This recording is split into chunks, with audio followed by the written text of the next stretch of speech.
നമസ്കാരം, എല്ലാവർക്കും gold rate Malayalam എന്ന ചാനലിലേക്ക് സ്വാഗതം. ഇന്നത്തെ സ്വർണ്ണവില എങ്ങനെയാണ് എന്ന് നമുക്ക് നോക്കാം.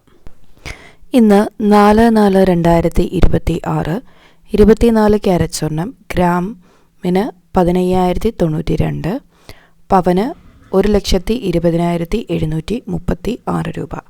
സ്വർണ്ണവിലയിൽ ഇന്ന് മാറ്റമൊന്നും രേഖപ്പെടുത്തിയിട്ടില്ല. 22 ക്യാരറ്റ് സ്വർണം ഗ്രാമിന് 13,835 രൂപ, പവന് 1,10,680 രൂപ. 22 ക്യാരറ്റ് സ്വർണത്തിനും വിലയിൽ മാറ്റമൊന്നും ഇല്ല. 18 ക്യാരറ്റ് സ്വർണം ഗ്രാമിന് 11,435, പവന് 91,480 രൂപ. സ്വർണ്ണവിലയിൽ വ്യത്യാസമൊന്നും തന്നെ രേഖപ്പെടുത്തിയിട്ടില്ല.